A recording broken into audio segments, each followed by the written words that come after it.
برايل هو الطريقة اللي المكفوفين بيستخدموها عشان يقدروا يوصلوا للكلمة، يقرأوا ويكتبوا ويتعلموا ويستخدموه في كافة مناحي الحياة.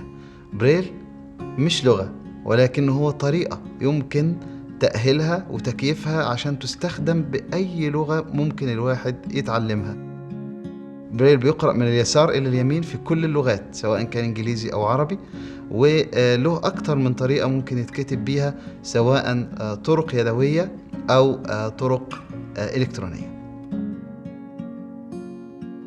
بريل في الحقيقة تم اكتشافه في بداية القرن ال19 من قبل شخص فرنسي اسمه لويس بريل، والمؤسف أنه لم يعترف بها كطريقة كتابة رسمية للمكفوفين غير بعد وفاة بريل نفسه، لأنه تحارب كتير زيه زي أي حد بيجي بفكرة جديدة. لكن في نهاية الأمر تم إثبات أن طريقة بريل طريقة فعالة جدا للقراءة والكتابة للأشخاص المكفوفين، وهو بالمناسبة كمان خد فكرتها من أحد الضباط الفرنسيين اللي كان بيستخدم طريقة برضو لمسية مشابهة في إن هو يوصل المعلومات للجنود في الظلام عشان الأعداء ما ينتبهوش للإشارات الضوئية. فهو استوحى فكرة بريل منها وبدأت تنتشر تدريجيا عبر العالم إلى أن أصبحت الطريقة الوحيدة التي يعتمد عليها المكفوفون في القراءة والكتابة. أهمية برايل في إن هي بتساعد الشخص الكفيف إنه يقرأ ويكتب زيه زي الشخص العادي. أي شخص عنده مشكلة في الوصول للمواد المطبوعة، طريقته الوحيدة لإنه يقرأ ويكتب هي بريل، لأنه مش قادر يشوف الخط المكتوب، فبالتالي بريل هو وسيلة مهمة جدا. والحقيقة أن كتير جدا من الأشخاص ذوي الإعاقة البصرية غير متقنين لطريقة بريل، وده لأنها يمكن بتحتاج مجهود شوية في التعلم وتدريب كتير. فبنلاقي عادة المكفوفين اللي بيتعلموها من صغر سنهم هم اللي بيجيدوها بشكل كويس. لكن اللي بيفقد بصره عن كبر أو بسبب مرض من الأمراض ممكن ما بيتعلمش بريل قوي، وبيعتمد أكتر على الوسائل الصوتية في استهلاك المعلومة. لكن حتى طبعا الوسائل الصوتية لا يمكن مقارنتها ببريل، لأن هي لا تعتبر طريقة للكتابة والقراءة. في قطر طريقة بريل لها أهمية كبيرة جدا، لأن المكفوفين بيبدأوا يتعلموها من خلال المدارس، خصوصا مركز النور للمكفوفين.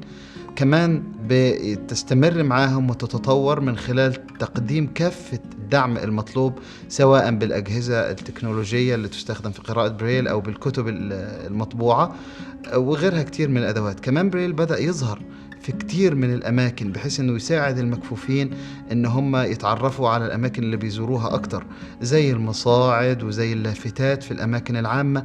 حتى في المتاحف زي متحف قطر الوطني بنلاقي كتير من المعروضات عليها وصف بطريقة بريل. خلونا نشوف مع بعض بنكتب ونقرأ بريل إزاي. معايا هنا حاليا في إيدي جهاز صغير هو ابتكار قطري بيشرح طريقة بريل بمنتهى البساطة. طريقة بريل هي عبارة عن خلية، الخلية فيها 6 نقاط. العمود الأول فيه نقاط 1 2 3، العمود الثاني فيه 4 و5 و6. تشكيلات مختلفة من ال6 نقاط البارزة اللي شفناهم دول بتكون كل الحروف والأرقام وعلامات الترقيم وغيرها. لو بصينا هنا فوق على اللوحة العلوية هنا في الجهاز هنلاقي كل حرف مكتوب وجنبه التمثيل النقطي ببريل ليه. يعني هنا مثلا ده حرف دي، حرف دي مكون من ال3 نقاط، النقطة الأولى من العمود اليسار والنقطتين من العمود اليمين. جنبه حرف إي، اف. هنا مثلا ده حرف او. كل حرف ليه تشكيلة مختلفة من النقاط، فبمجرد ما الكفيف بيمرر أصابعه على النقاط البارزة بيقدر يتعرف على تشكيلة النقاط المختلفة ويقرأ الكلام. كمان بريل زي ما قلنا بيتقرأ بكل اللغات، يعني هنا الحروف العربية. يقدر كمان الشخص يتعلم أي لغة هو يحبها. طبعا الجهاز اللي شفناه ده جهاز تعليمي بس عشان نشرح لكم طريقة بريل، لكن المكفوفين بيكتبوا وبيتعاملوا مع نقاط حجمها أصغر كتير. عندي هنا الجهاز التقليدي أو الأداة التقليدية اللي كان المكفوفين بيستخدموها للكتابة على الورق، وحتى ما زالوا في بعض الأحيان. عبارة عن مسطرة معدنية جواها نقاط بنحط فيها الورقة بالشكل ده ونقفل عليها، وبنستخدم زي مسمار معدني عشان نطبع نقاط على الورقة. أنا هكتب هنا مثلا كلمة قطر، فبضغط على النقاط في الورقة بما يوازي تشكيلة النقاط للحروف اللي أنا عايزها. طبعا طريقة متعبة نوعا ما. بفتح الورقة وأقلبها، بلاقي النقاط اللي أنا كتبتها هي كلمة قطر. اتطور الموضوع ورحنا إلى طريقة أسرع نوعا ما، دي بنقول عليها بيركنز برايلر. بيركنز برايلر هي آلة ميكانيكية للكتابة بطريقة بريل على الورق. برضو شايفين احنا هنا جواها ورقة اهي، والورق البريل عادة بيكون ورق مقوى نوعا ما عشان يستوعب النقاط، يقدر ان هو نطبع عليه بالنقاط، اقدر اكتب عليها ما اشاء. وطبعا هنا الكتابة مريحة اكتر وبسرعة اكتر. كتبت مرحبا بكم في متحف قطر الوطني، وبقدر اقرأ كمان اللي انا بكتبه مباشرة من غير ما اقلب الورقة. ده بالنسبة للكتابة بطريقة بريل. طبعا في طابعات كبيرة بتطبع الكتب وبتجهزها للمكفوفين. معايا هنا نموذج بسيط، ده مجلد من القرآن الكريم. شايفين قد ايه المجلد؟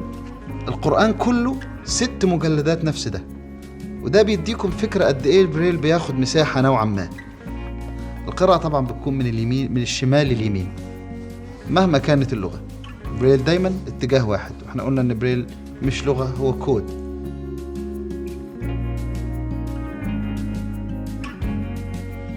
طبعا التكنولوجيا ما سابتش المكفوفين عند استخدام الكتب كبيرة الحجم اللي احنا شفناها دلوقتي. في ايدي دلوقتي ده جهاز بسيط جدا، عبارة عن 20 خلية فقط، 20 خلية، ولكن هذه الخلية refreshable. دي بنقول عليها refreshable braille displays، يعني قابلة للتجديد. وهي عبارة عن سطر برايل مكون من مجموعة خلايا إلكترونية. الخلايا دي مجرد ما الشخص يبدأ يلمسها يقدر انه يغير محتواها. يعني لو نشوف هنا الجهاز ده، نشوف النقاط بتطلع وتختفي. كل ما انا بأمرر فأقدر احط عليه ما اشاء من الكتب، اقدر اخزن عليه مجموعة ضخمة جدا من الكتب والمستندات، وحتى اقدر اسجل عليه الملاحظات، حتى اقدر اوصله بالأجهزة الإلكترونية التانية عشان يقرأ لي ما اشاء من كتب.